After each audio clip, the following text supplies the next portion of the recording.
Ir liels prieks jūs redzēt. Un šodien, laikam, mēs pirmo reizi oficiāli tiekamies vasarā. Ja? Tā sanāk, ir pareizi. Ja? Tikai es apsveicu. Es jau laicīgi arī atgādinu, ka nākamnedēļ, lai arī latviski to sauc vasaras svētki, mēs šodien varam svinēt vasaru. Nākamnedēļ mēs svinēsim ko citu, ja? Lai arī latviski nākamnedēļas diena saucās vasaras svētki. Bet, ja nopietni, ir liels prieks redzēt un vienkārši būt kopā un slavēt. Paldies muzikālajai pielūgsmē, paldies arī Elzbietai, kas padalīja. Mēs ticam rakstītiem Dieva vārdām, tas ir pamats. Un vienlaicīgi mēs arī mācāmies būt jūtīgi pret Svēto garu, arī tā, ka mēs sanākam kopā.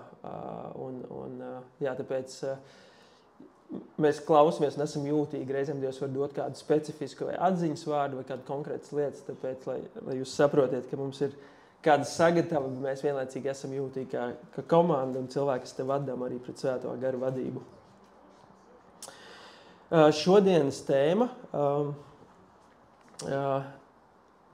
ir saistībā ar kādu brīnišķīgu notikumu, kas, manuprāt, vismaz manā dzīvē man ilgstoši nelikās svarīgs.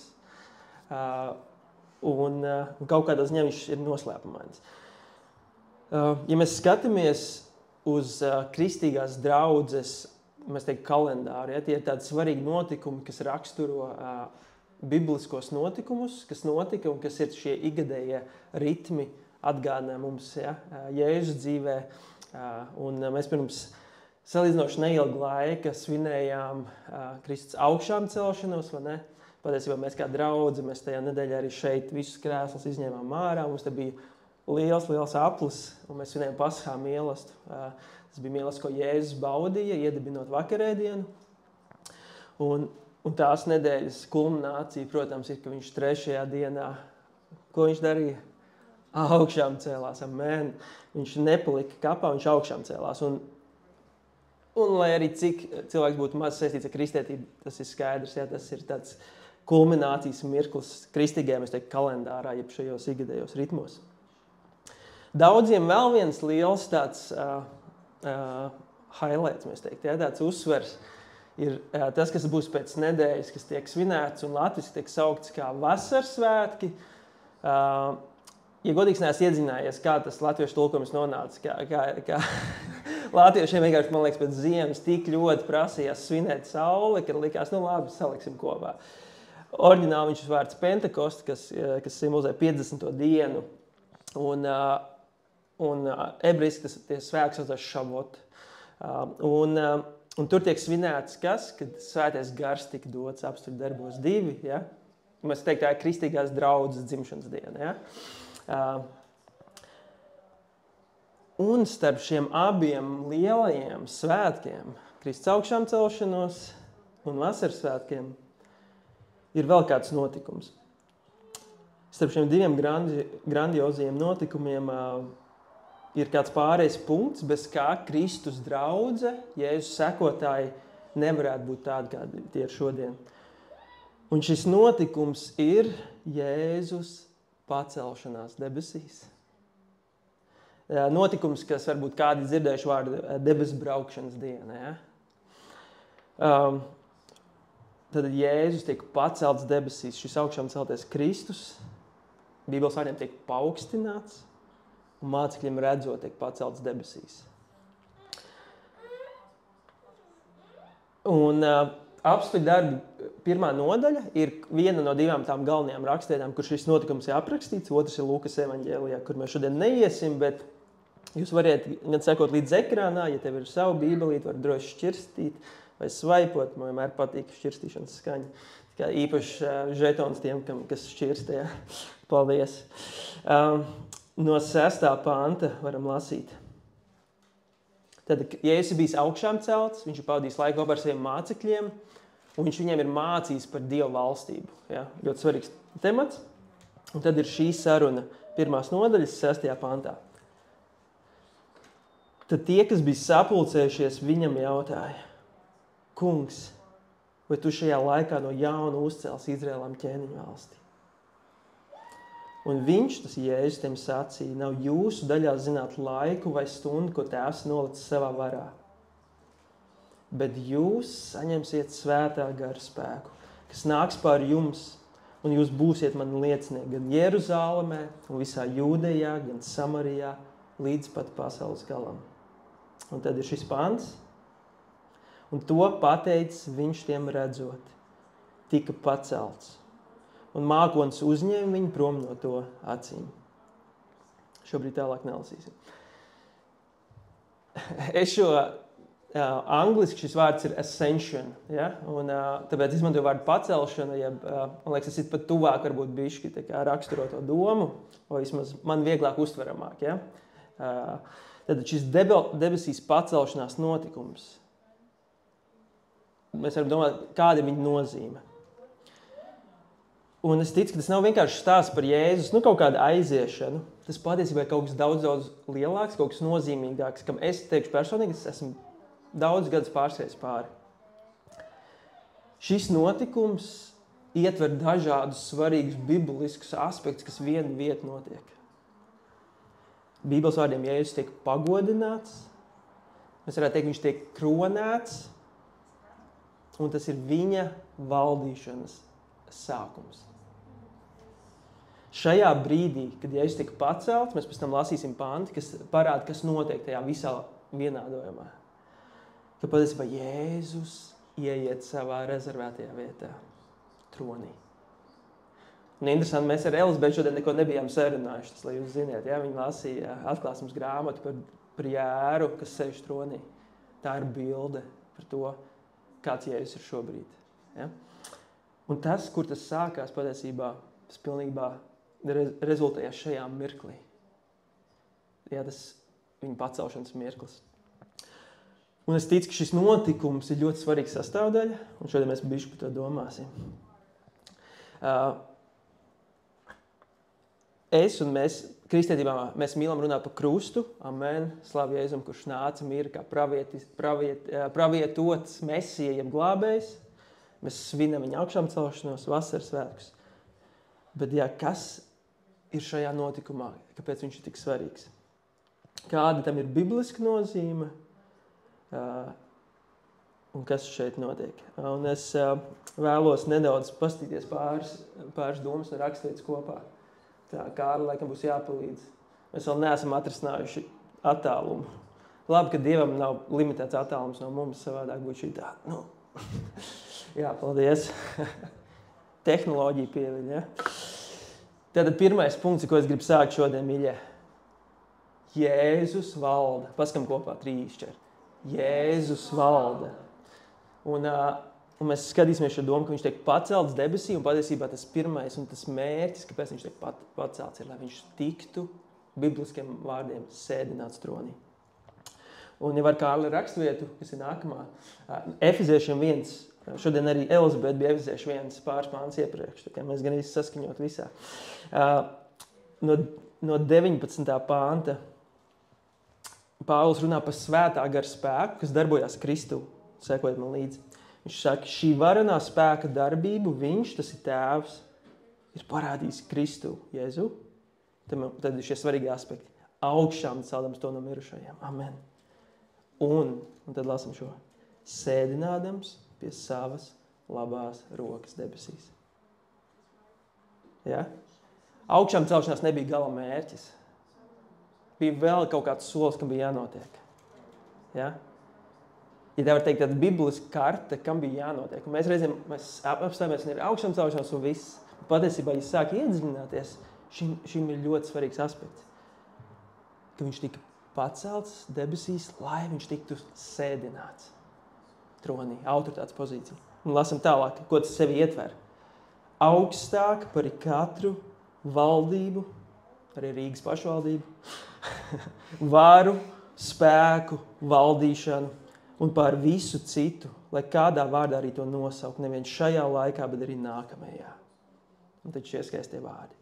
Visu viņš ir nolicis zem Kristus kājām, bet viņu pašu kā galvu pār visam ir devis draudzē. Tu un es, kas ir viņa miesa, viņa piepildījums, viņa, kas visur piepilda. Pāvilam Efeziešu vēstule ir Tur ir šī teoloģija par tādu kosmisku skatu. Tur nav tikai, ka evaņģēlis ir tāda mana personiskā glābšana, bet tur ir šī lielā bilde, ko Kristus nākšana izdara. Mēs teiktu, kosmiskā līmenī. Ja? Plašāk tikai kā es un Dievs. Un šeit mēs varam redzēt, ka viens milzīgs svarīgs aspekts ir, ka Kristus tika sēdināts autoritātes pozīcijā, mīļie. No šī mirkļa apstuļu darbos viens, Jēzus vairs nebija pazemīgs rabīns jeb skolotājs. Kopš šī mirkļa viņš bija pagodināts ķēniņš.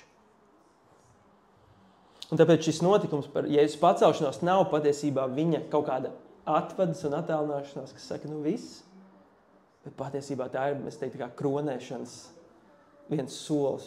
Viņš tiek apstiprināts pilnībā kā kungs un ķēniņš. Pēc šī notikuma mēs varam teikt, ka viņam ir visa vara, gan debesīs, gan arī virs zemes. Un es nezinu, kā tev ir sajūta lasot to 21. pāntu, bet man liekas, ka Svētais Gars piešķiļ drosmi mums kā Kristus sekotājiem. Amen. Ka tu lasi, ka mūsu kungs ir augstāks par ikvienu spēku.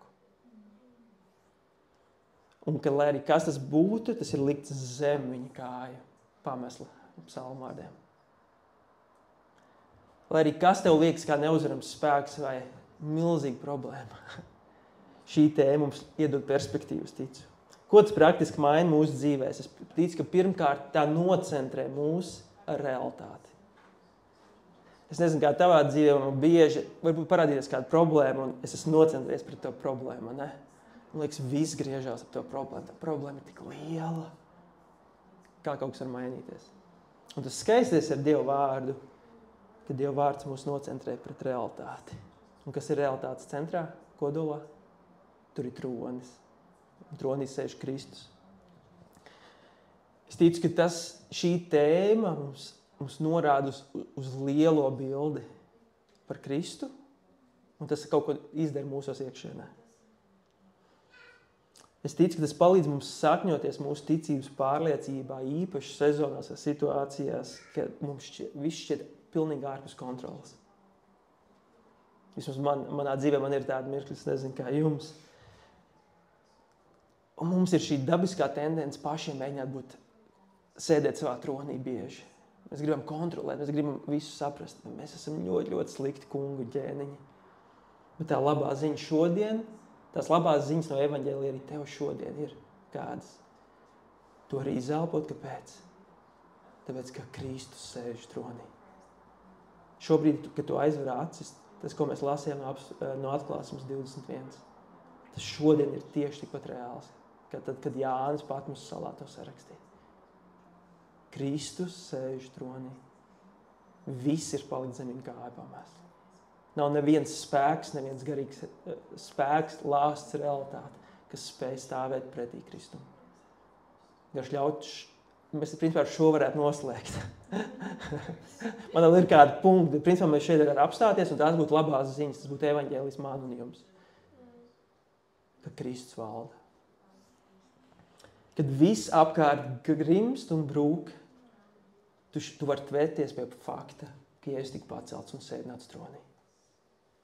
Un ja viņš ir tavs kungs, tad ar tavu dzīvi ir kāds, kurš kontrolē visu. Bet tagad tu to neredzi vai nejūti. Tās ir labās ziņas. Tās ir labās ziņas, ko visi ārā meklē. Stabilitāte un drošība. Tagad tu nezini, kas būs nākamajā partija, kas valdīs, kas būs nākamais prezidents Amerikā, sveicien mūsu amerikāņu draugam. Apkārt ir tik daudz nezināmie. Nekas nav konstants, vai ne? Bet ir viens. Tikai viens, kas ir pilnīgi kontrolē. Tas ir Kristus. Un ja mēs lasām tālāk, pirmajā nodaļā, es atvainojos to pašu, 23. pantā ir interesants pagrieziens. Līdz 22. panta beigai tas fokus ir visu pa Kristu. Viņš sēž, viņš valda, viss ir palikt zem viņa, un tad ir šis pagrieziens, kurš sāk runāt par viņa draudzi, viņa sekotājiem. Viss nesākās ar draudzi, visi bāzēts Kristu, bet no Kristus valdīšanas izriet arī draudzes loma. Un mēs redzam, ka 22. pantā ir rakstīts, ka viņš ir galva pār visam, bet viņa paša kā galva pār visam ir devis draudzei, kas ir viņa miesa, ja viņa ķermenis. Viņa piepildījums, viņa, kas visur piepilda. Ja tu esi Jēzus sekotājs un tu esi atdevis savu dzīvi Jēzum, Bībele tev sauc par Kristus mācekli, sekotāju. Un nodaļa vēlāk Pāvils saka, prātam neaptveram domu, Efeziešu 2.6, kur mēs neiesim, kad mēs esam ne tikai Kristu augšām celti, bet ka mēs esam līdz ar viņu sēdināti pie troņa. Kaut kas, ko ir grūti aptvert, cik liela realitāte šķietamai teoloģijai, ko tas sev ietver. Ka Kristus ne tikai valda, viņš mūs aicina būt ar viņu. Un mēs redzam, ka Kristus vēlas, Bībeles vārdiem, ka mēs esam viņu līdzstrādnieki. Citiem vārdiem viņš saka, jūs esat mana miesa, jūs esat mans ķermenis.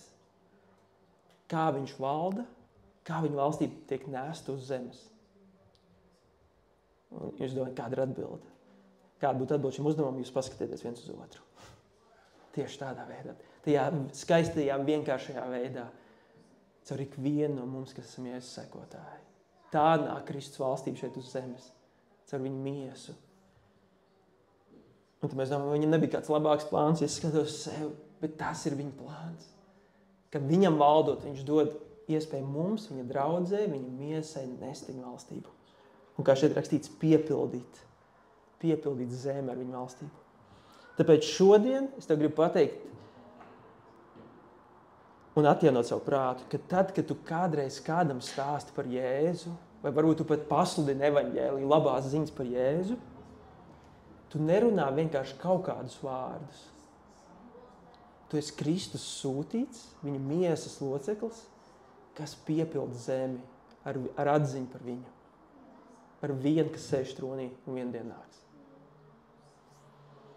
Tad, kad tu varbūt aizlūdz par kādu, vai tā ir fiziska vajadzība, par dziedināšanu, vai tā ir kāda trauma, kam cilvēks iet cauri, kāds izaicinājums.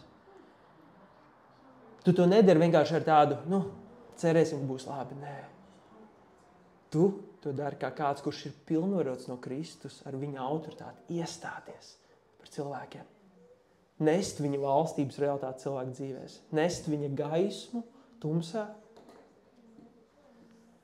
Un kaut kādā ziņā saredzēt, ka Kristus vēlas caur tevi nest savu valstību tur, kur tu esi. Viņš vēlas savu valdīšanu, savu troņa realitāti nest tajās ikdienas vienkāršajās situācijās, kur mēs esam. Mēs kā draudz ticam tam, kas ir rakstīts Bībelē, mēs tādi vienkārši cilvēki. Un mēs redzam, ka Jēzus gan runāja, sludināja, mēs mīlam Dievu vārdu un doktrīnu. Viņš arī dziedināja slimos un viņš arī atbrīvoja cilvēkus no ļauniem gariem. Un mēs ticam, ka tas ir aizvien šodien. Un tāpēc es gribu teikt, tad, kad ja tu esi kristietis un tu vedi cilvēku atbrīvošu no ļaunu garu ietekmes, tu to nedari savā spēkā un autoritātē. Un tie, kas kaut reizi ir lūguši par to, tie labi saprot, par ko es runāju. Tu neesi savā autoritātē, vai ne? Tu pavēli kādu, kurš valda autoritātē, prom no šī cilvēka dzīves. Saredzam, ka šī realitāte, ka Kristus valda šodien, ieplūst visā, kur mēs ejam patiesībā. Ja mēs sākam saredzēt to miedarbību. Kā Elizabete teica, sākam noticēt un sākt dzīvot saskaņā ar to, ka Kristus valda, ka mēs esam aicināti nest viņa valdīšanu šeit uz zemes.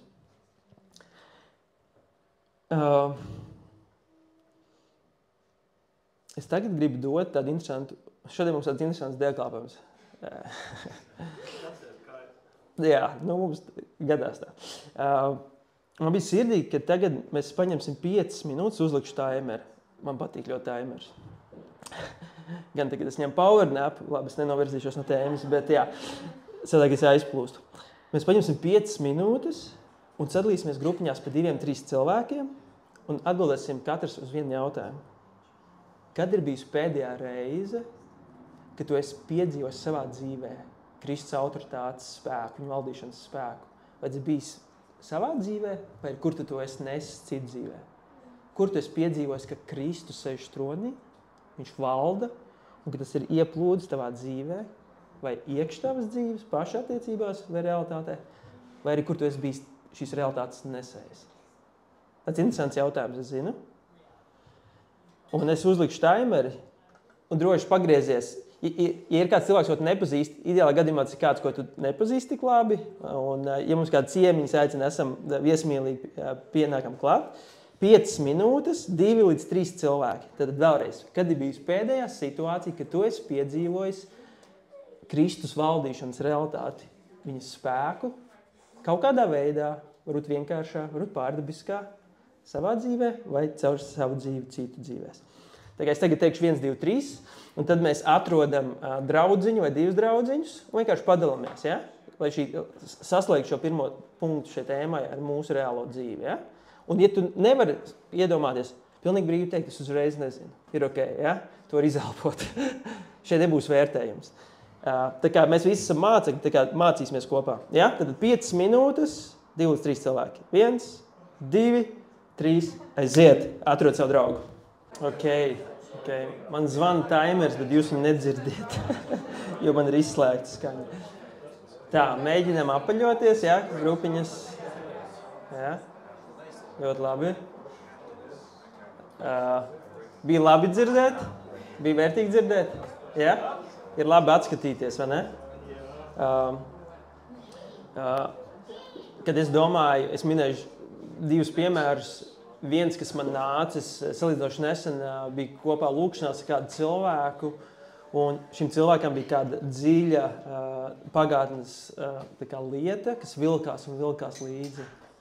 Un tas mirklis, ka šis cilvēks jutās droši to iznest un pienest pie Dieva, atdot Dievam un piedzīvot, ka viņa grēks ir piedots, viņa kauns ir paņemts nost.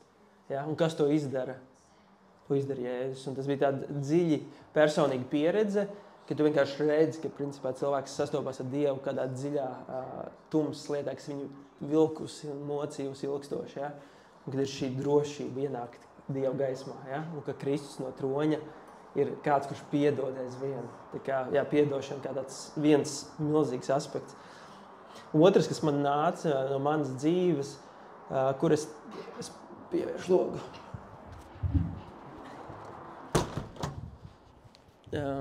Otrs, kas man nāca, atgādinājums no manas dzīves, kuras tā skaidri atceros. Un tas nebija nesen, tas bija tāds pirms kāda laika, bet tas noteikti formēja manu prātu ar manu pieredzi ar vien vairāk. Bija pirmā reize, kad es redzēju, ka cilvēks bija mocīts no demoniskas realitātes savā dzīvē.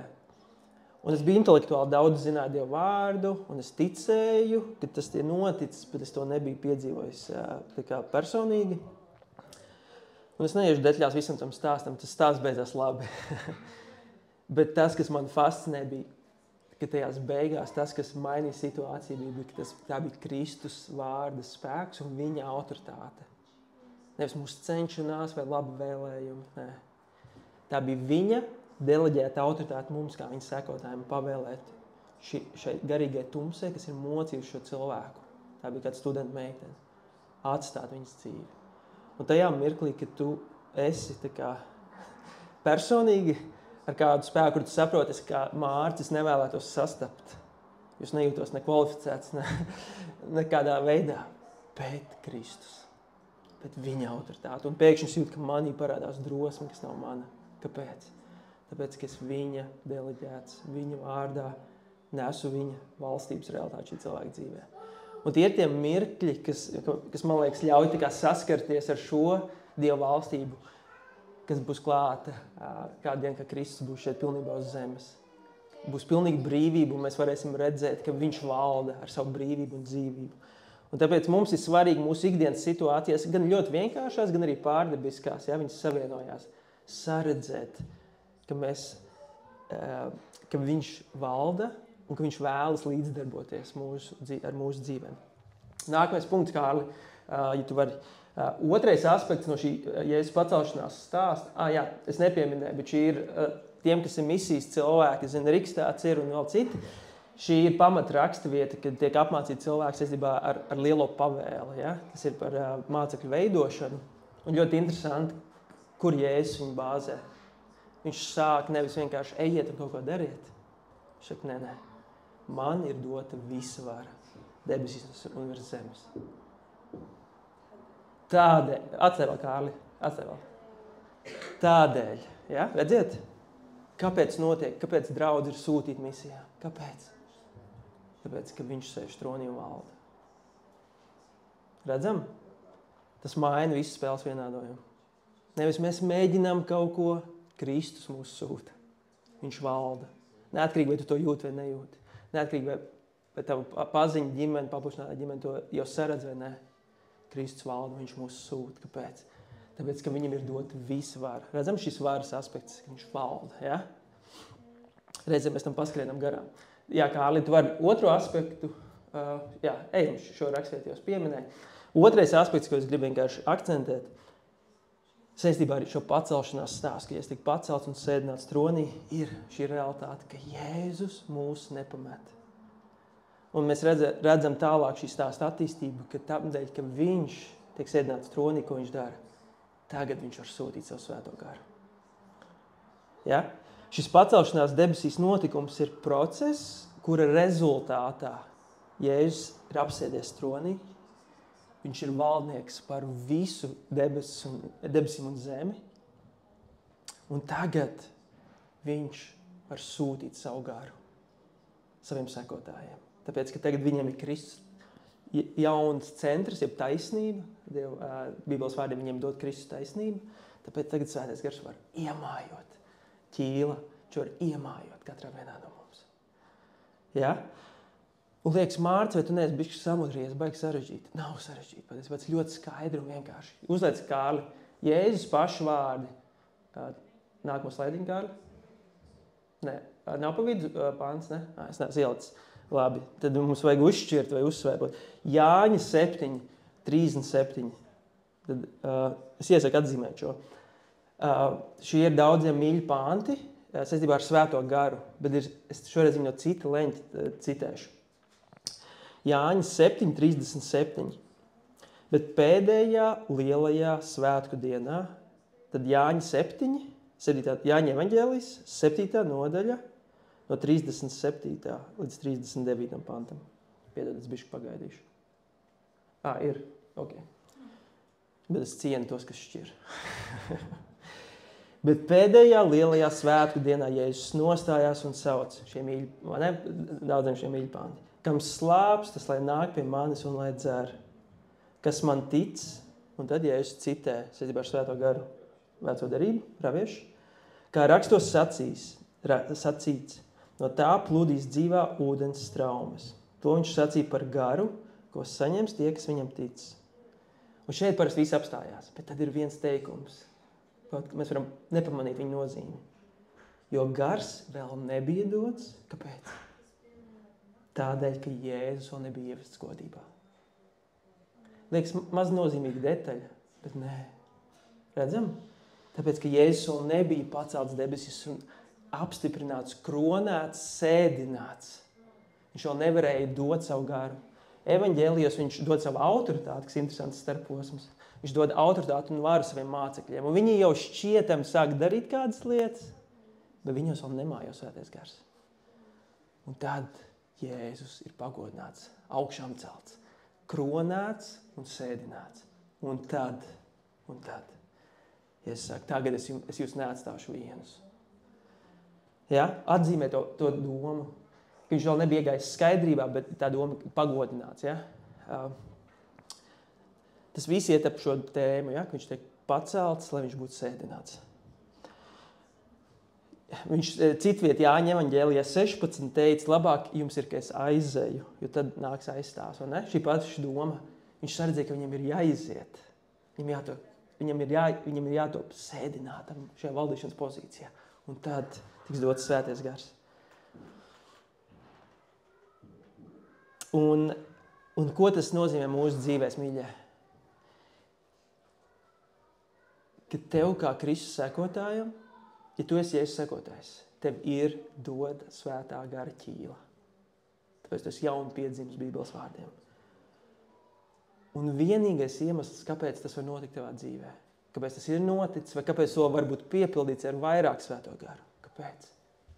Tikai tāpēc, ka Kristus ir sēdināts tronī un viņš valda. Un Svētais gars ir, ja brīnišķīga persona, mums draudzē patīk domāt, kādu viņa nozīme, jo bieži ir kristietības flangi, kur viņš ir tā kā izmirstais trīsvienības loceklis. Ja? Ir tēvs, dēls, tēvs, tad ir dēls, un tad daudziem ir, principā, Bībele. Un Svētais gars ir pazudis kā persona. Un mēs ticam, viņš ir aktīvs. Patiesībā jaunā derība primāri saka, ka kristiešu dzīves staigāšana garā, tas ir brieduma valoda, jaunās derības valoda, staigāt garā, dzīvot garā. Galatiešiem 5, Romieši 8. Un interesanti, ka Jēzus saka, es dodos prom, bet es tagad jums katram vienam dodu savu garu. Kāpēc? Tāpēc, ka es valdu, un tagad jūs būsiet man miesa. Jūs nesīsiet manu valstību visur, kur jūs ejiet. Ģimenē, darbā, visur. Tādā veidā vairāk var piepildīties visa zeme ar Dievu valstību. Un atkal tas notiek tāpēc, nevis, ka mēs kaut ko cenšamies, bet tāpēc, ka Kristus valda. Un nākamā svētdien, kā es teicu, ir šie svētki, kad arī draudz atkal svinēs, ja? Kristus deva Svēto garu. Un to varēs svinēt tikai tāpēc, ka Kristus tika kronēts, ka viņš tika sēdināts un viņš valda. Tu neesi atstāts viens, un šodien tās labās ziņas arī personīgi. Tu vari izelpot, tu neesi atstāts viens. Jēzus saka, mēs neesam atstāti bāreņi. Viņam aizejot, viņš neatstāja mūs vienus. Viņš mums ir devis savu garu. Bībele saka, tas ir Kristus gars, ja? Svētais gars ir Kristus gars. Un arī šodien labās ziņas arī tev ir, ka tev ir dots Svētais gars, ja tu esi jau atsaucies Jēzum. Un mēs mīlam lūgt, lai Svētais gars mūs piepilda, kā Pāvils to iedrošina, arī Apstuļu darbos pirmā draudze to darīja, lai mēs vēl vairāk varam staigāt, gan viņa drosmē, viņa spēkā, viņa vadībā. Un atkal tas notiek tāpēc, ka Kristus valda. Un ejam uz pēdējo punktu, Kārli. Jēzus ne tikai valda, viņš ne tikai mūs nepamet un sūta Svēto garu, bet viņš arī mūs izsūta. Jā, tur pie tā sūta varētu pielikt priedēklīti viņš mūs izsūta, ka mēs kā viņa draudzi nesam viņu valstību. Un šajā rakstvietā, ko mēs sākām šodien Apstuļu darbu 1.8, viņš teica, jūs saņemsiet spēku, kad Svētais gars nāks par jums, un jūs būsiet mani. Kas? Liecinieki, vai ne? Viņš teica, ka mums ir jāsaņem Svētā gara spēks. Mums ir vajadzīgs Dieva spēks. Un es nezinu, bieži arī kristietībā mēs varam vienkārši motivēt viens otru. Ja? Un es kā vadītājs, es zinu, ka bieži ir vajadzības un ir cilvēki. Un liekas, tur ir vajadzība un tur ir cilvēks un tu gribi viņu motivēt. Bet es ilgtermiņā pieredzēju daudz lielāku gudrību. Lai tas cilvēks ar Svēto garu sāk staigāt. Un Svētais gars viņu sāks vadīt un piepildīt un arī dot spēku arī kalpošanai. Ja? Un mūsu dzīvē mēs esam, kā mans draugs no Lielbritānijas saka, ka mēs esam kā tādi trauki. Un tad, kad mēs piepildamies Svēto garu, mums laik tek ārā. Ja? Ikdien. Mums vienkārši pil ārā, tā kā būtu caurumi. Mēs piepildamies, mēs darām to, bet tāds ir, ka pil ārā. Un tāpēc Dieva vārds mūs aicina apzināties, ka Kristus mums ir devis Svēto garu, un pateicoties Svētam garam, viņš mums arī sūta nest viņu valstību. Viņa gara vadībā. Un būt viņa lieciniekiem. Ja? Un mēs redzam, ka Apstuļu darbi, principā, daudz teologi teikt, ka šo grāmatu var saukt par Svētā gara darbiem caur apustuļiem. Tas patiesībā ir Kristus, kurš sūta savu garu, un viņš ir šis misijas kapteinis. Un apustuļu mācekļi ir tikai tā kā ķermeņa daļas, kas seko. Ja tu vari, Kārli, uzlikt nākamo slaidu. Nākamo. Tad šī kombinācija ir šīs dienas kopsavilkums. Pirmkārt, Jēzus valda. Tā ir daļa no evaņģēlija vēsts. Ļoti svarīga daļa. Kristus ir kungs. Ja? Tā kā mēs sakam, vai Kristus tos kungs un glābējs, ko mēs domājam? Glābējs reprezentē Mesiju, jeb kādu, kas piedod grēkus. Kādu, kas savieno ar Dievu, bet kungs ir kāds, kurš valda. Kad ir jauns ķēniņš pār tavu dzīvi. Un tāpēc, ka Kristus valda, viņš sūta savu garu. Amen? Amen. Jums jāsaka amen. Amen.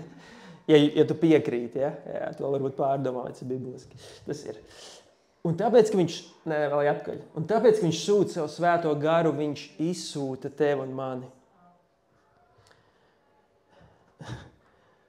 Un šodien man tā sirds un tā, es jūtu no Dieva, tas paskubinājums ir tev saredzēt, ka tas, kur Dievs tev aicina, tevā ikdienā, kur viņš tev sūta, apzināties tavu darba vidi, tavu ģimeni, kur ir tava ikdiena.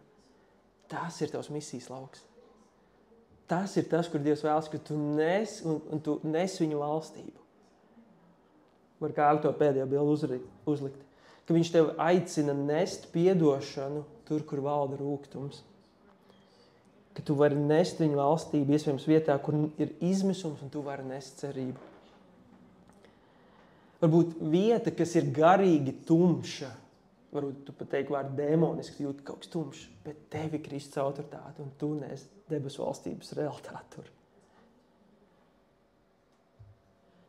Kad tu stāvi par patiesību savā darba vietā, tu ej to darot, nesot Kristus autoritāti.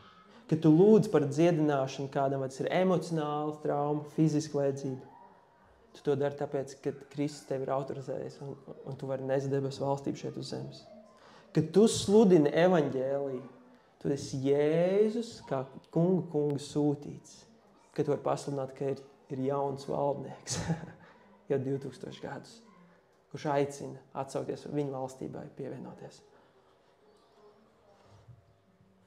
Un es vēlos noslēgt domājot, ka jaunadēļ laikam ir notikums, kas daudziem nav pārāk mīļš, tāpēc mūsu pilsētā ir daudz reklāmas uz sienām un televīzijā, un ir tas trakais laiks. Tas nav Ziemassvētku laiks, tas ir vēlēšana laiks. Partijas sacenšās, vai ne? Tiek solīts pārmaiņas, labklājība, taisnība. Tiek zīmēts brīnišķīgas vīzijas, kā iztīsies šī pilsēta, citas. Un mēs redzam, ka tas cikls atkārtojās. Ja? Ir solījumi, mūsos ir cerības, mēs gribam likt kaut kur savu cerību, uz kādu glābēju figūru vai komandu. Un bieži vai pāršām mēs teiktu, ar ko tas beidzās, ir vilšanās, un tad mēs gaidām jauno ciklu. Bet Jēzus var mīļie ir pilnīgi savādāk. Ar viņu nav neviens cits, kas kandidē. Viņam nav neviens līdzīgs. Viņš vienīgais ir tēva paaugstināts varas pozīcijā. Viņš ir apstiprināts, kronēts un mūžīgi ievēlēts. Viņš viens ir ticis pacelts un uzņemts debesīs. Tikai Jēzus ir sēdināts pie Dieva labās rokas. Tikai viņa valstībai nebūs gals. Ik viena cita impērija beigsies, bet tikai viena valstība paliks mūžīgi.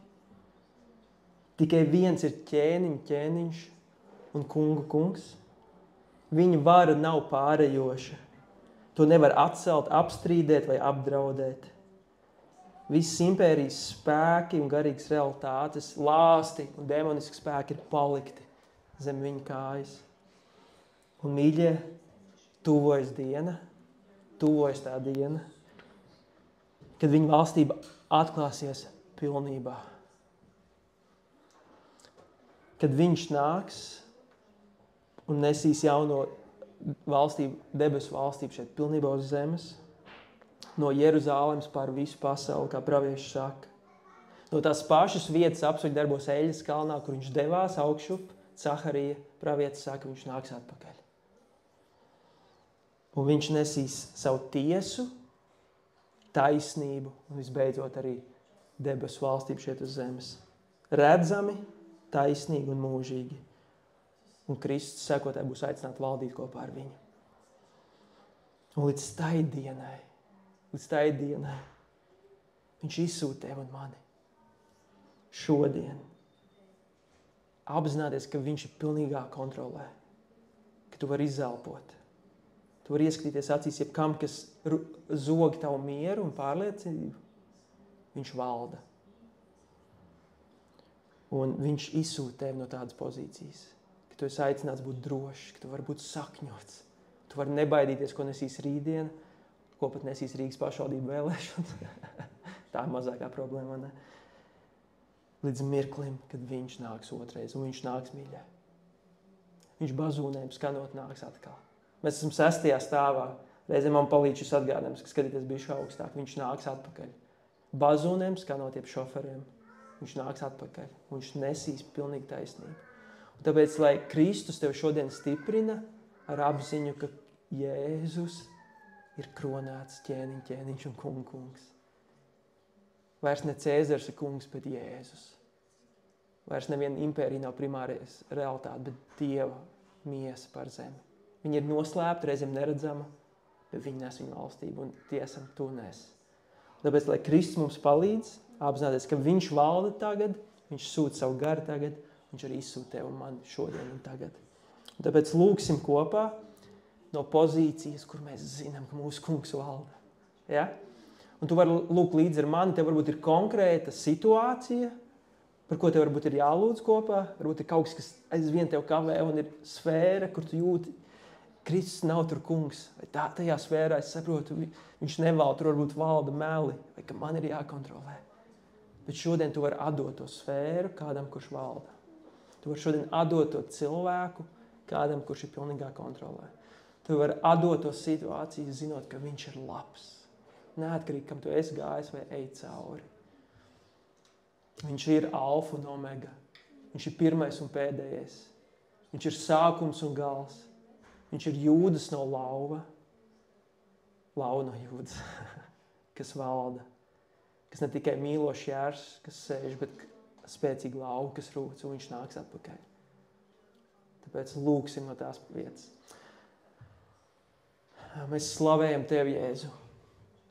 Ješua, mūsu kungs, mēs slavējam Tevi. Mēs pasakamies, ka Tu pazemībā nāci. Tu dzīvoji. Tu biji viens no mums, kā Jānis saka. Tu kļūpi par vienu no mums.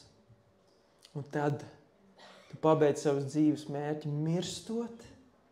Trešajā dienā augšām ceļoties, bet mēs pasakamies, Jēzus, ka Tu nepaliki ne tikai augšām cēlies, bet ka Tu tiki pagodināts un Tu tiki sēdināts savā patiesajā pozīcijā. Tronī, kur Tu valdi. Un es paskatos, ka šodien mums šobrīd runājot, tā ir realitāte. Šobrīd tā ir realitāte, Dievs. Ka Tu vari nocentrēt mūsu sirdis, ka mēs varam pateikties no tās vietas un arī Tu vari mūs darīt drosmīgus. Es lūdzu, piepildi mūs ar savu drosmi. Ka mēs varam nebaidīties savu dzīvību. Mēs varam pat nebīties nāvi, kungs. Jo Tu valdi. Tu esi uzvarējis arī nāvi. Tu esi uzvarējis sātanu ar visām demoniskām realitātēm. Tu esi uzvarējis grēku. Tu nes piedošanu. Tu mūs ved pie Dieva. Bet Tu esi arī uzvarējis pēdējo ienaidnieku nāvi. Un es Tev lūdzu piepildi mūs ar drosmi nebaidīties arī nāvi. Ka mums vairs nav jābaidās par savu dzīvību. Kāpēc? Tāpēc, ka Tu sēdi tronī. Un lai arī ko nes rītdien, mēs varam būt droši atdot savu dzīvību Tavas valstības vārdā. Mēs varam būt droši mīlēt Dievs ar pašaizliedzīgu mīlestību. Mēs varam būt droši nest Tavu valstību. Būt atklāt arī par savām grūtībām un salauztībām, jo Tu esi vien maini, Tu esi vien piedod, Tu esi vien atjauno.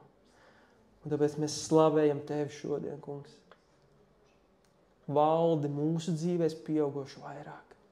Ieņem savu patieso vietu katrā mūsu dzīves sfērā, lai Tu vari sēdēt uz tronī, kungs, mūsu dzīvē pilnībā. Uzrādi, kungs, vietas, kur mums ir jādod Tev šī vieta, kur varbūt sēž kāds cilvēks, kur varbūt sēž kāda ideja, kāda sāpe, atmiņa. Kungs, ļauj mums atgriezties. Atgriezties no meliem un dot Tev vietu. Sēdēt mūsu dzīves tronī un runāt patiesību, kas mūs dara brīvu.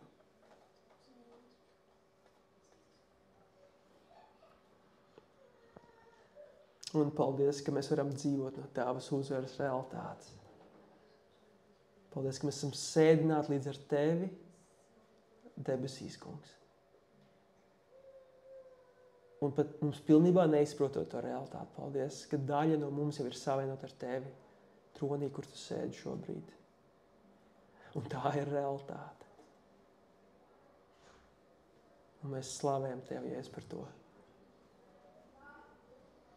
Jā, Svētais Gars, mēs paņemam 30 sekundes, ja ir kaut kas, ko Tu vēlies mums konkrēti sfēru uzrādīt vai situāciju. Mēs lūdzam, ka Tu vari runāt. Paldies, ka Tu runā uz mūsu sirdīm. Un mēs esam Tavas āvis, kas dzird Tavu balsi.